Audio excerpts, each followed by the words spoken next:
I'm at a tea party, and it's not my kind of scene. It's one of those gatherings for wealthy women, and I feel completely out of place. The only reason I'm even here, in a room full of people who would normally look right through me, is because of the man I'm with. He's at the very top of the social ladder, a name everyone knows, and being with him gives me a certain status. It's like they say when someone becomes a big deal, even the people around them get a little bit of that shine. But I know my place. I've worked hard to get where I am, and the most important thing I've learned is to be smart and keep a level head. So even though I've been with Julian Croft for almost 2 years, longer than he's been with any other woman, I've never let myself get carried away. I don't show off, and I don't assume this will last forever. Right now, I'm trying to stay in the background, sitting in a corner and enjoying the small pastries on my plate. But somehow, the conversation keeps coming back to me. Clara, we're all so curious, one of the women says. Mr. Croft always seems so reserved and serious. Is he like that with you? Another one chimes in, yeah, Clara, he's kind of intimidating. Aren't you ever scared of him? Is he strict with you? How did you ever get someone like him? Can I ask you something privately, Clara? Is he, you know, good in that department? My hand starts to shake a little as I hold my fork. He's fine. Nothing out of the ordinary, really. No way, one of them insists. Mr. Croft is definitely not ordinary. He's usually very busy with work, so we don't get to see each other that much. I mumble, feeling increasingly uncomfortable. Just then, my phone rings. I see the name Julian on the screen and feel a wave of relief. I quickly get up and step away to answer it. Julian's voice sounds a little tired. Are you out having tea? Yeah, and I did some shopping earlier. What did you buy? A bag and a necklace. Let's go buy you a new dress. I just bought a nightgown, I say, my face getting hot. I quickly check to make sure no one can hear me and turn off the speakerphone. I'll pick you up in an hour, he says. Julian is a man of few words and hangs up right after. I use this as my chance to leave the party early. I go to the mall and buy a new dress, a nightgown, a very sensual one. It's black silk with a low neckline and high slits on the sides, decorated with delicate lace. It's the kind of thing Julian likes. When his car pulls up, Julian gestures for me to get in. I slide onto his lap, settling in. I just had a full spa treatment, and my skin is smooth and smells good. As I lean against him, he seems to like it. He takes off his glasses and puts them in the car's storage compartment. His fingers wrap around my waist. You've gained some weight, he says, giving me a little squeeze, but his tone is pleased. I've been eating a bit too much lately. I'll go on a diet tomorrow, I say. Even after almost 2 years, being this close to him still makes me a little shy. My ears turn red. You don't need to lose weight. You're perfect as you are, Julian says, holding me tighter. I rest my head against his chest. You just got back from a business trip and you still came to get me.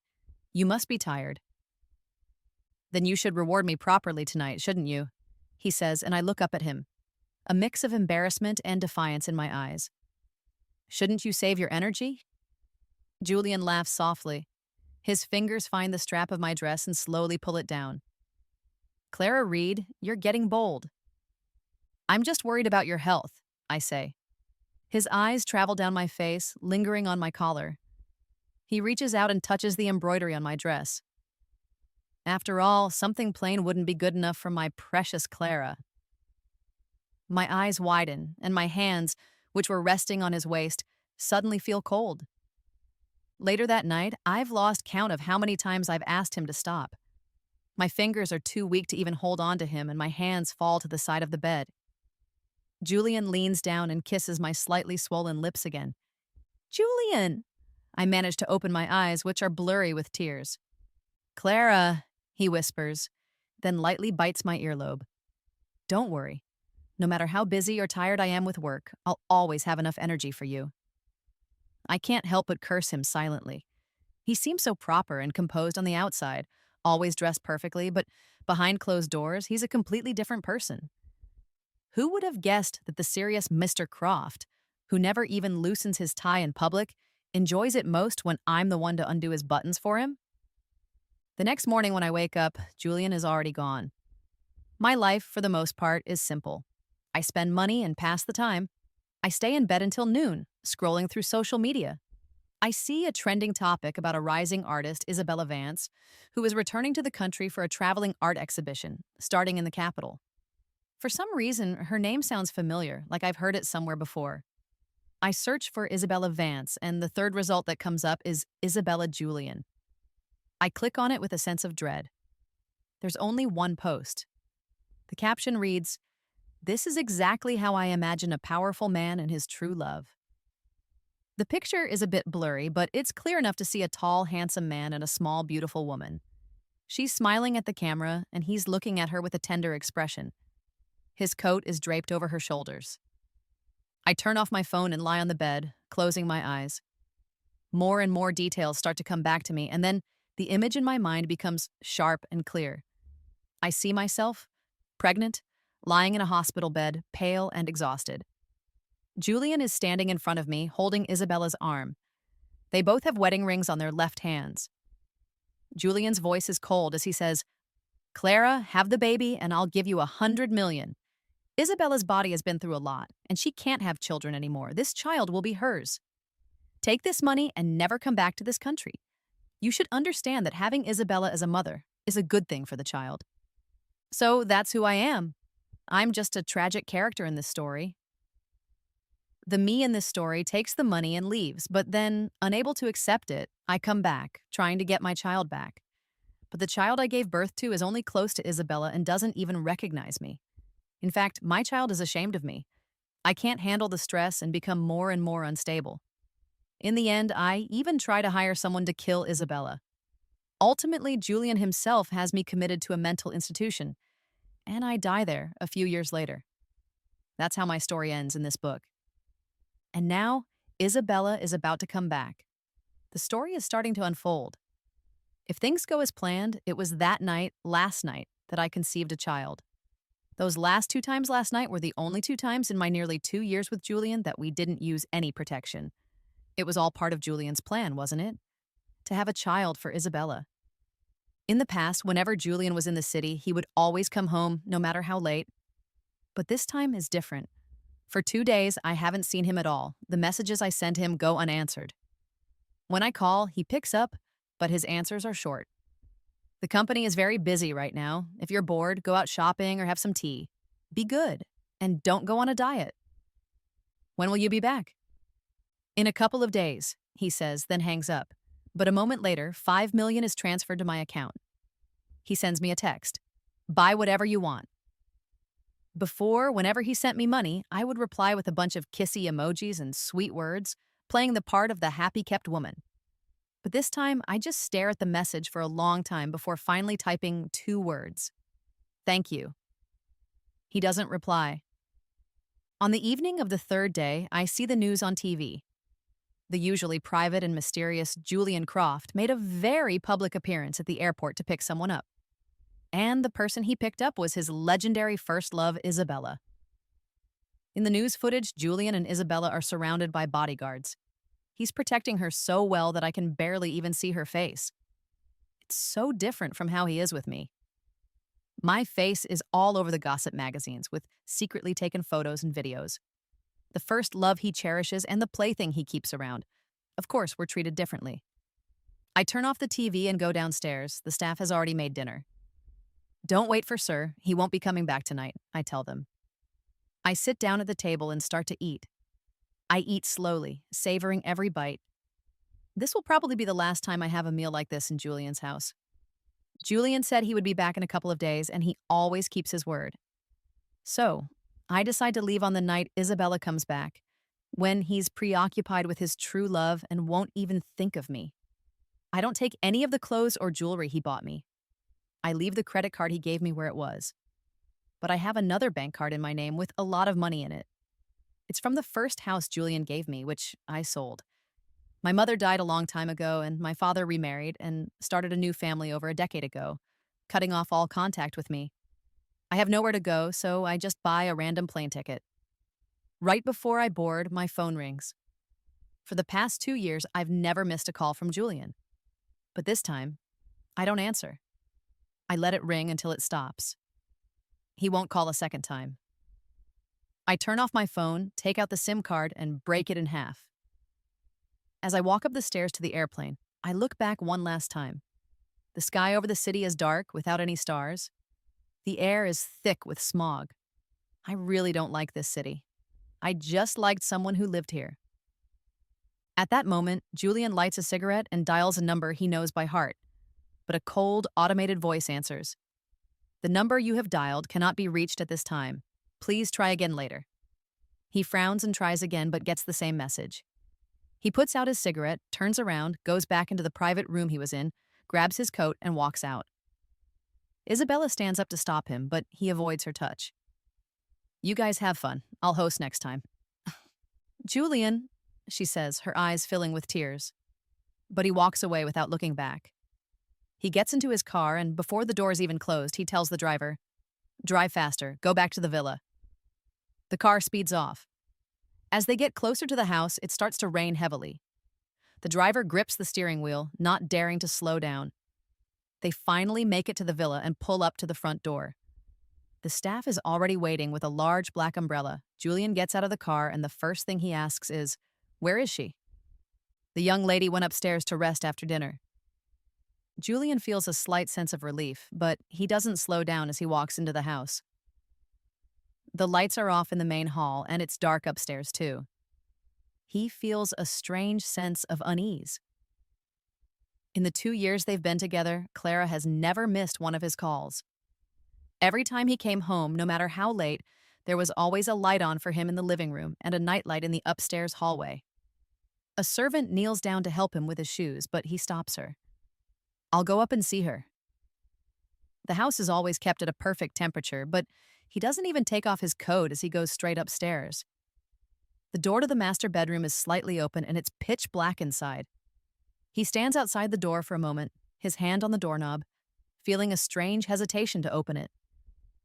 The sound of the rain gets louder, pulling him back to the present. He opens the door. "Clara!" But there's no answer.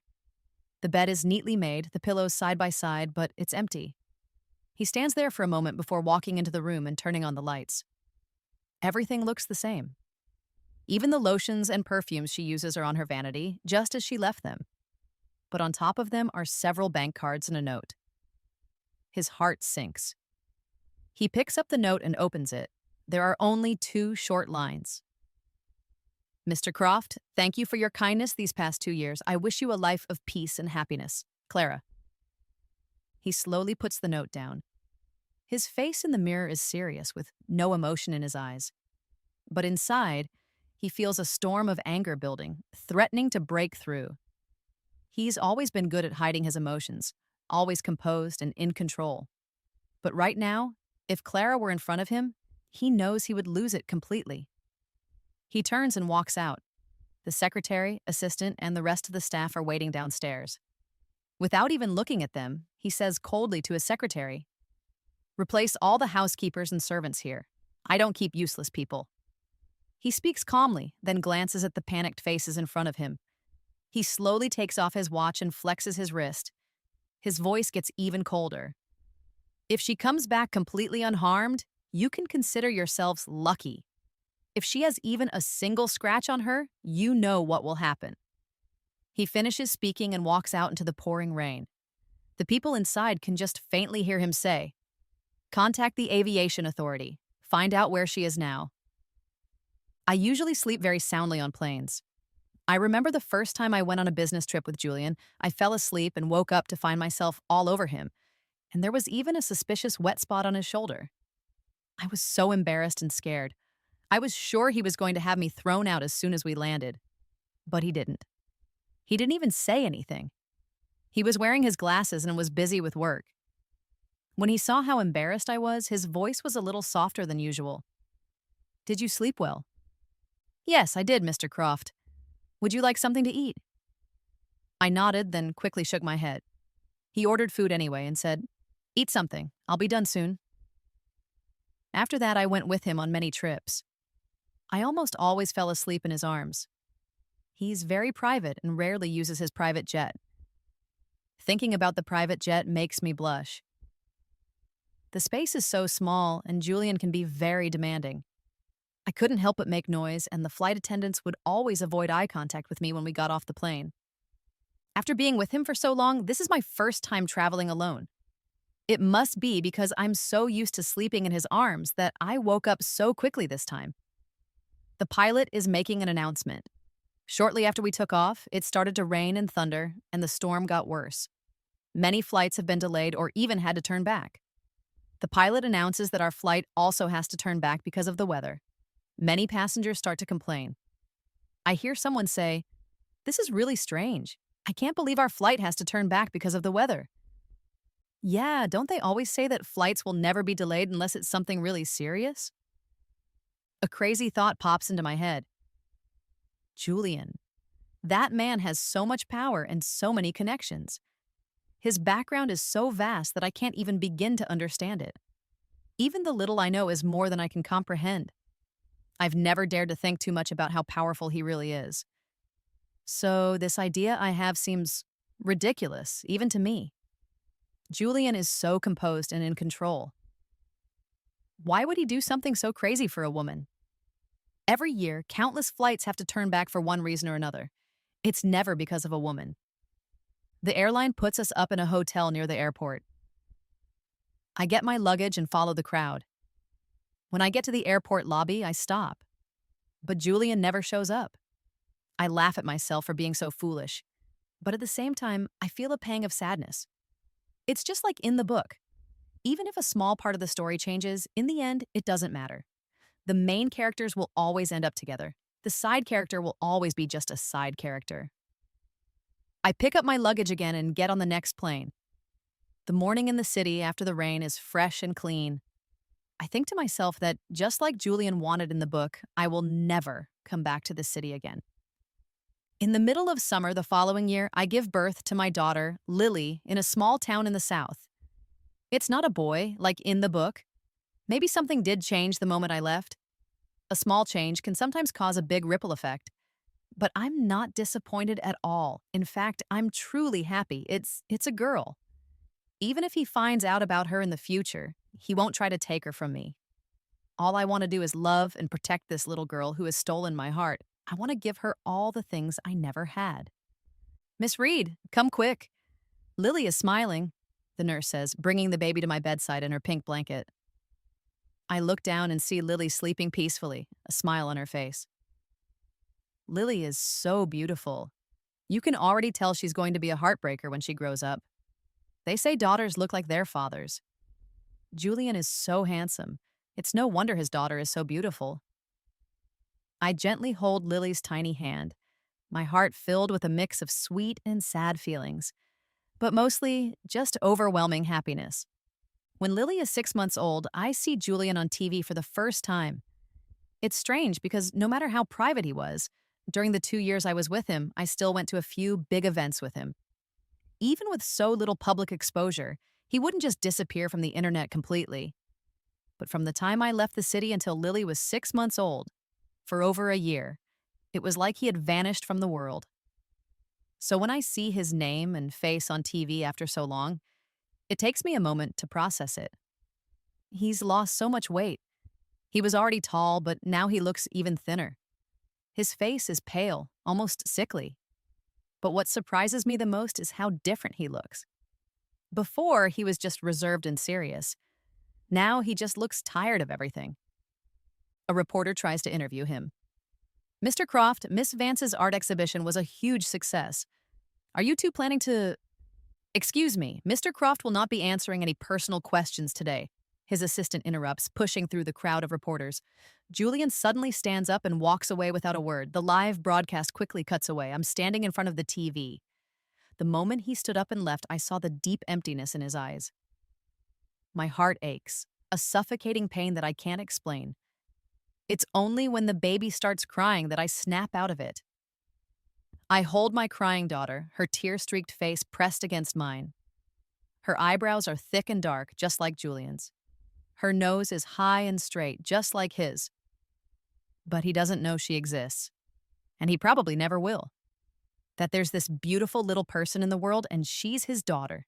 The daughter that Clara Reed gave him. Lily stops breastfeeding at 10 months. When she is 1.5, I go back to the capital once. My college roommate, who bought me breakfast for a whole semester, is getting married. She wants me to be there, and I can't say no. I've dealt with a lot of negativity in my life, but there have also been people who were kind to me, and I cherish those relationships. While I'm there, I ask about Julian. His health seems to be a concern, and I'm worried about him. The night of the wedding, a friend calls me. That guy is apparently getting married soon. The bride is that famous painter who just had her exhibition tour. By the way, why is your friend asking about him? I'm not sure, I say. After I hang up, I feel dazed. A woman's voice startles me from behind. Clara, is that really you? I thought you looked familiar from the back. It really is you. You've put on a little weight. Your chest is bigger, too. It's so annoying. I feel like I attract even more men now. The young woman, dressed up like a Christmas tree, stamps her foot playfully. I recognize her. She was one of the women from the tea party, the one who was gossiping about Julian. I don't want to talk to anyone from my past. After a polite nod, I turn to leave. But she stops me again. Her name is Sophia. I haven't seen you in so long. Where have you been? Sorry, I have to go. Clara, I heard. Sophia ignores me and grabs my arm, leaning in close. Her face is full of gossip. Julian almost died in that car accident a few years ago, and you took his money and disappeared. Is that true? If it is, you're really something coming back here. I feel like I've been thrown into ice water. My fingers are cold and trembling. I grab Sophia's arm, my nails digging into her skin. She cries out in pain and pushes me away, but I can't hear her. I just stare at her wide-eyed. Who did you say almost died in a car accident? Julian. You didn't know? Oh, right. She quickly covers her mouth. The Croft family made everyone keep it quiet.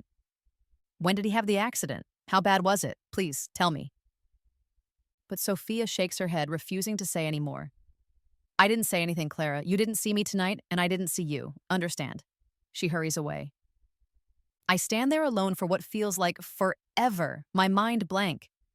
It's not until I dial that number I know by heart that I snap back to reality. But Julian's number has been disconnected for a long time. I call a car and go to his villa. My mind is in a mess. All I can think about are Sophia's words. Julian almost died in a car accident. How serious is almost died? No wonder he's so thin and looks so sick. Lily is already 1.5. It's been over 2 years since I left. In all that time, he hasn't gotten better. How terrible must that accident have been?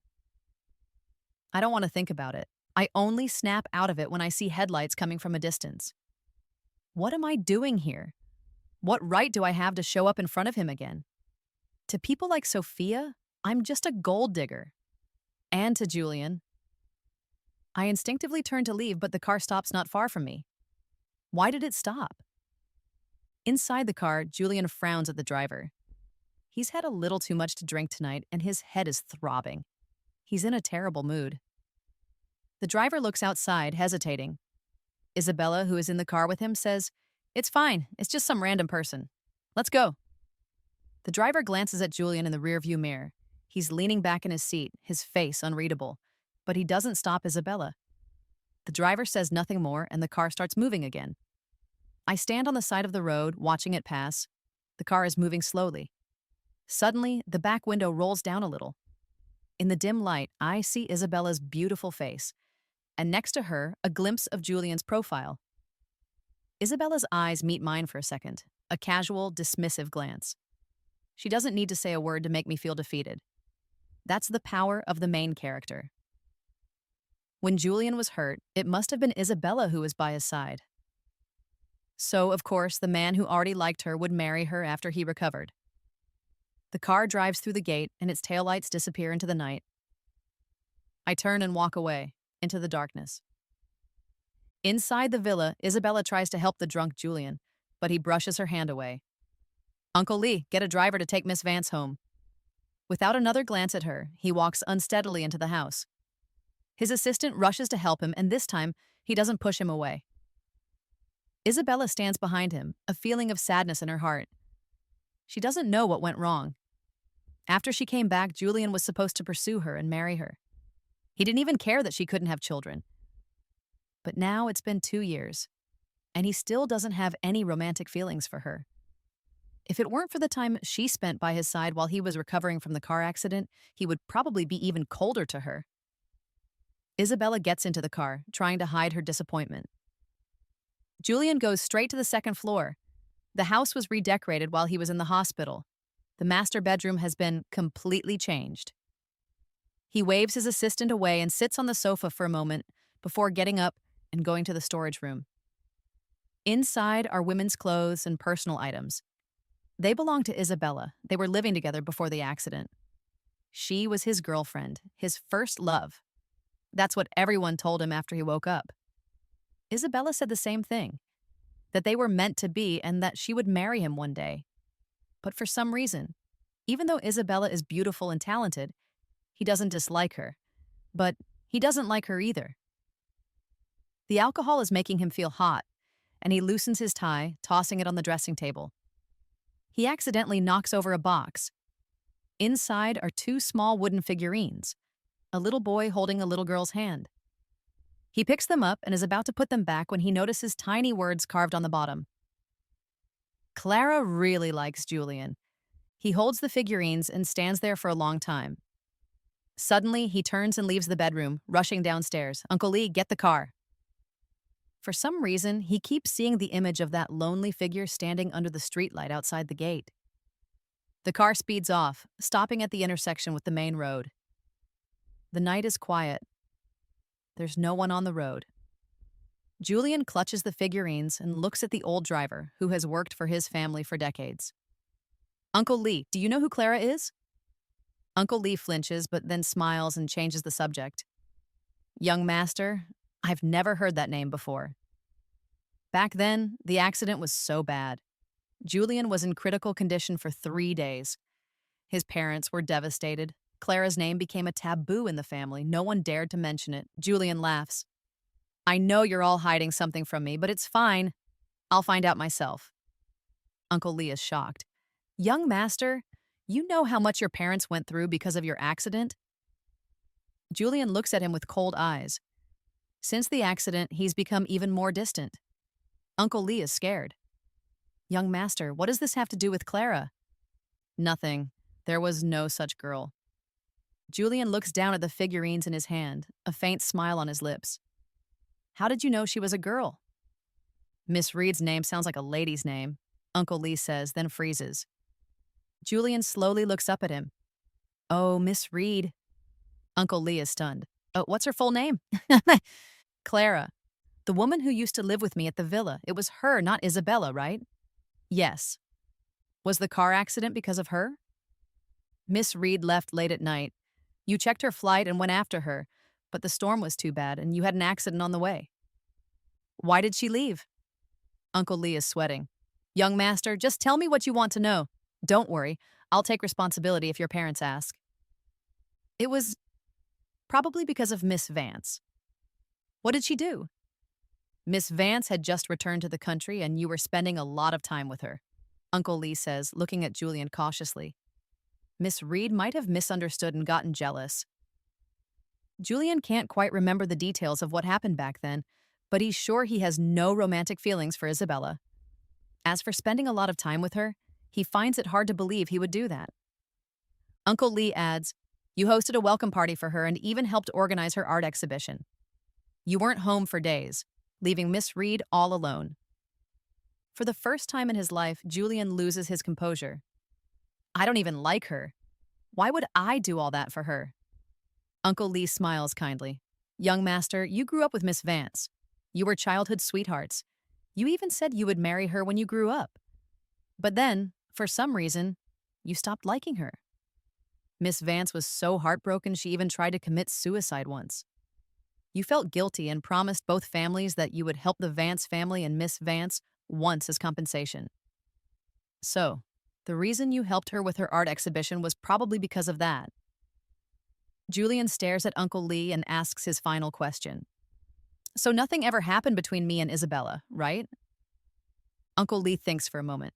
"As far as I know, that's correct, young master."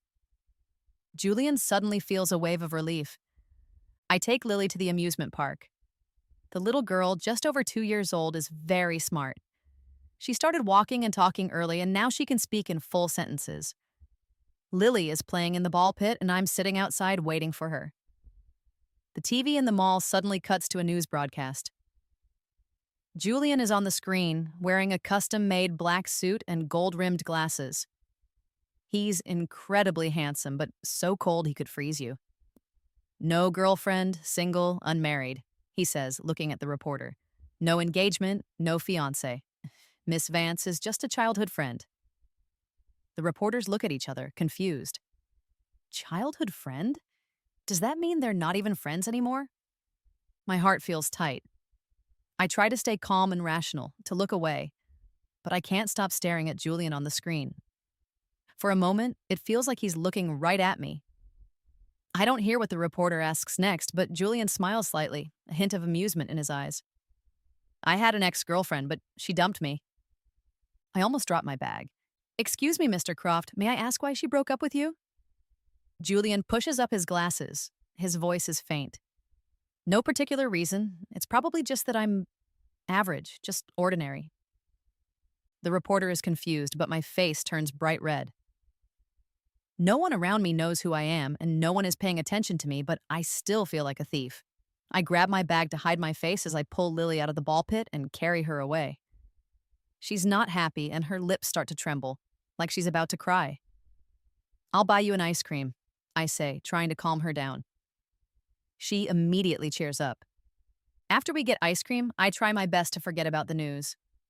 I laugh and play with Lily, trying to distract myself. I must be imagining things, or maybe I'm just tired from taking care of a toddler. But then, a Rolls-Royce pulls up to the side of the road, and everyone turns to look. A sense of alarm goes off in my head, but I can't stop myself from turning to look. Lily is licking her ice cream, also looking over curiously. When Julian gets out of the car, I hear a collective gasp from the people around me. My vision starts to blur, and I feel dizzy, like I can barely stand. It feels like the first time I met him. He walks straight up to me and Lily. "Clara, who is she?" he asks, pointing at Lily, but his eyes are fixed on my face. My little sister. Cute, right? I stammer, my hands shaking. Lily gives me a look, then runs forward and hugs Julian's leg. The ice cream in her hand gets all over his expensive suit pants. I close my eyes in despair. "Uncle, isn't my sister beautiful?" my daughter asks, looking up at him with her big, innocent eyes. Her voice is so sweet and charming, it could melt anyone's heart. But I'm not so sure about Julian. "She's single and available." "Your sister?" "Yes, she's my sister." Julian seems to chuckle as he bends down and picks up Lily. I fidget with my hands nervously. "Julian, Mr. Croft." He doesn't look at me, he just plays with Lily. "What's your name?" "Oh, Lily."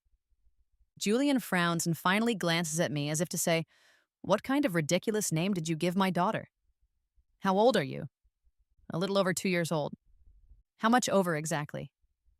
Lily immediately looks at me for help. "Mommy, how much over 2 am I?" I grab my bag and hide my face behind it. No matter how smart my daughter is, she's no match for Julian. He turns around with Lily in his arms and walks toward the car. "Clara, you come too." I follow them resignedly and get in the car. Julian takes a wet wipe and carefully cleans Lily's hands. She's completely enchanted by him. "Uncle, are you married?" "No." "Do you have a girlfriend?" "No, I don't." Lily's chubby little hands immediately grab his arm. "Look at my mommy, Uncle." Julian lifts his eyes and glances at me. "Yeah, I see her." "Isn't she beautiful?" "Not bad." I sneak a look at him thinking, what a hypocrite. He looks completely serious. Lily's little mouth pouts. I didn't know she was such a good actress. "Then Uncle must think Lily isn't pretty." Julian pinches her chubby cheek. "Of course not. You're very pretty." I look a lot like my mom. A little bit. "Lily doesn't have a daddy," she says, starting to cry. As she cries, she peeks at Julian. "Uncle, you were so gentle when you wiped my hands. Can you be my dad?" Julian hands her a tissue to wipe her tears and sighs. It's not that I don't want to. It's your mom who doesn't want me. Lily is stunned. I'm stunned too. Clara, Julian says, looking at me. After all, I'm just ordinary. This is a hurdle I just can't seem to get over. After I put Lily to bed, I decide I need to have a talk with Julian. I'm not giving up custody of my daughter, and I'm definitely not letting Isabella raise her. If you try to take her away from me, I'll jump into the river with her, I practice in my head. With a heavy heart, I walk into the living room, ready for a fight. Julian, let's talk. He's sitting on the small sofa in my tiny living room, his long legs cramped. Perfect timing. I wanted to talk to you too. He takes off his glasses and puts them on the coffee table. Clara, what do you want to talk about first? I try to act calm and sit across from him on a small deer-shaped chair. Let's talk about why you dumped me. I'm choked up. I can't say anything. How can I possibly explain it to him? Tell him that we're all characters in a book? Even I wouldn't believe it if I said it out loud. If you can't give me a good reason, Clara, he says, looking down at me, you know what will happen. I swallow hard and think for a long time. I finally decide to tell him the truth, but as I say it, it just sounds so pathetic. I can't help but start to cry. Julian, they say that even a short time together means something. I was with you for so long, and I even had your child, and you were going to send me to a mental hospital and let me die there. Julian pinches the bridge of his nose. So, all of this is because of a dream? It's not a dream, it's real. It's the plot of the book. It really happened. So, I'll marry Isabella? What about the son you had, and the 100 million I gave you? That's because I knew what was going to happen and I ran away, so things changed, I say, rubbing my red eyes. Anyway, I don't care about any of that. If you want to take Lily, you'll have to go through me first. What kind of nonsense are you thinking? He says, standing up. He walks over to me and lifts me up by my collar. But that's how the story is supposed to go.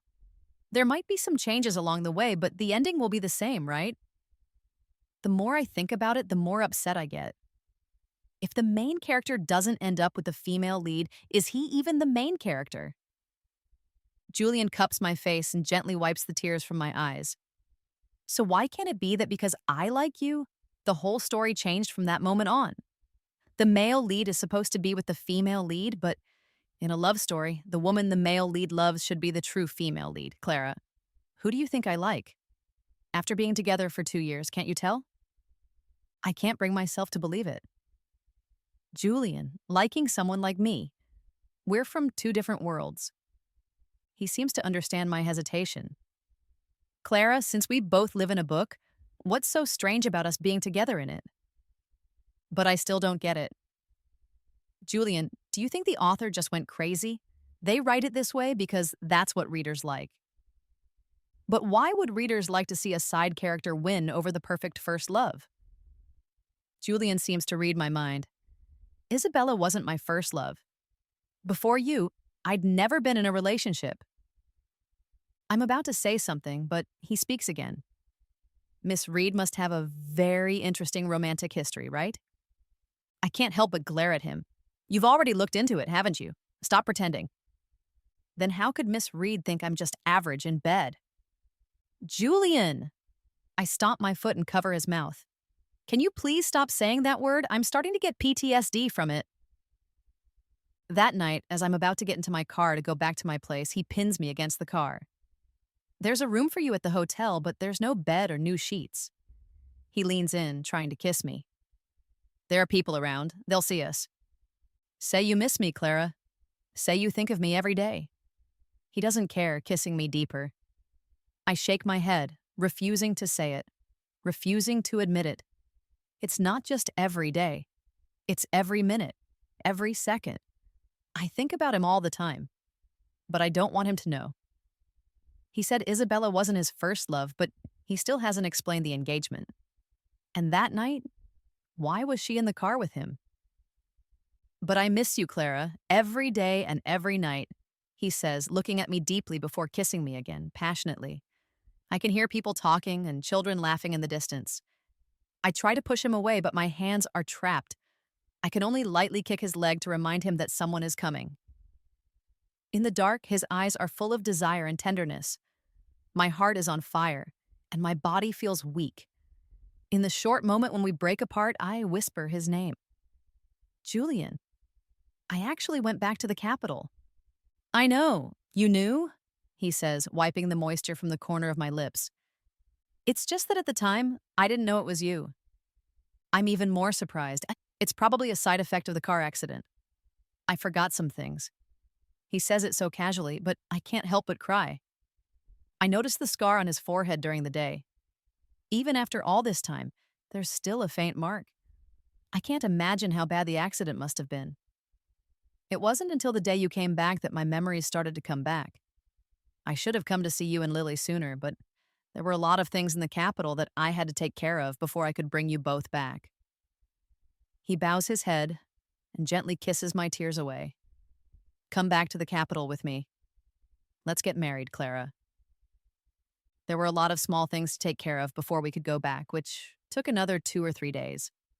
But even in that short time, Julian couldn't wait. He bought a bed and everything else we needed and moved from the hotel into the small house where Lily and I lived. But then, an unexpected guest showed up. His father. Lily was so excited that she refused to go to sleep, even at 11 p.m. Julian stared at her, but in the end, he gave in. My heart softened, so I went over and picked her up. Time for bed. I want to sleep with Daddy. I pinch her little cheek and whisper in her ear. Didn't you say you wanted a little brother or sister? Mommy and Daddy need to sleep together to have a baby. Lily immediately wraps her arms around my neck. Mommy, I'm going to bed. As we get to the door, she turns back to look at Julian. I think to myself, oh no, and I'm about to cover her mouth, but she's already made a cheering gesture. Go, Daddy. Lily wants a little brother tomorrow. I look at the torn nightgown on the floor by the bed and glare at him. What is wrong with you? You tore my dress again. Clara, you've gained weight, he says, successfully changing the subject. To be honest, I have been a little self-conscious about my body since having Lily. I started working out as soon as I stopped breastfeeding, and my weight is almost back to what it was before, but when Julian says I'm fat, I instinctively reply, then I'll start a diet tomorrow. No dieting, he says, pulling me into his arms. His eyes rest on my chest. This way is perfect. But you said I was fat. That's because you were too thin before. If I weren't slim, a lot of clothes wouldn't fit. It's part of my job to stay in shape. He gently kisses my forehead. I won't let you have to do that again. Julian, those 2 years with you weren't hard for me. Really. You were so good to me. So good that I couldn't help but fall for you. At the beginning, I was just scared of being poor, and I was thinking about taking the money and leaving, but in the end, I say, leaning into his arms, I realized I just couldn't do it. Clara, I will give you lots and lots of money, he says, kissing me again and whispering, but I'll give you even more love. And Lily, too. Of course, her too, he says, then pauses and asks, did Lily breastfeed? Mm-hmm. No wonder. What do you mean, no wonder? He holds me tighter. That day when I saw you, you were wearing a white dress, and it was a little tight. I noticed in the car that a lot of men were turning to look at you. Are you jealous? I ask. He's always been so composed. I've never seen him show any emotion like that. Yes, I'm really jealous, he says, lowering his head and kissing me. Clara, you're only allowed to show yourself to me. It's always been only you. Lily wants a little brother. She's always wanted one. What about you? Do you want one? I'm a little scared. What are you afraid of? I'm afraid the story might go back to that chapter again. I'm afraid you'll be controlled by the plot and fall in love with someone else again. That won't happen, he says, and I can see the seriousness in his eyes. Julian, I'm willing to believe you, but you have to promise me, if that day ever comes, don't take the child away from his mother. I would really die. Clara, trust me. On our 10th wedding anniversary, late one night, Julian wakes me up. Julian, what are you doing? It's the middle of the night. Clara, why did you tell people I'm just average? I'm so tired and angry that I hit the bed. Should I have told them that Mr. Croft is a beast in bed? A person should be honest. He rubs my face and flips me over, pinning me to the bed. Lily and your brother aren't home. Clara, you can be louder tonight. I don't want to. I want to sleep. Then sleep with your eyes closed, he says, his warm hand on my waist pulling me close. I can't help but whimper. How am I supposed to sleep like this? Clara, be good, just once. I'm definitely not as good as I used to be. I regret it as soon as I say it, but it's too late. My voice must have been really loud that night because the next day the servants wouldn't look me in the eye and I realized my voice was hoarse. I was so mad that I kicked Julian out and made him sleep in the study. But somehow, later that night, we ended up having a session in the study. This life is just too much. Many years later, I see Isabella again. By then, our hair is white. When she talks about the past, there's still a hint of bitterness in her voice. Clara, back then, after Julian's car accident, everything could have gone back to normal. I was supposed to be his happy ending. But why, even though he forgot you, did he still not love me? I don't know what to say, so I turn to look at Julian, who is standing nearby. He's still tall and handsome, and even at this age, he can still make my heart skip a beat. Haven't you found your own leading man by now? To be honest, I was just a girl from a different world in their social circle. I don't bother with her anymore. At her age, still so hung up on the past. I walk over to Julian and he takes my hand. Our grandchildren are playing with a pair of small wooden figurines. They suddenly notice words carved on the bottom. A child's voice reads them out loud. Clara really likes Julian. Julian loves Clara. Wow, it's Grandma and Grandpa's names. I look at Julian and we smile at each other. The thing I'm most grateful for in this life is that the story ended the way Julian and I wanted it to. In the end, we got our happy ending.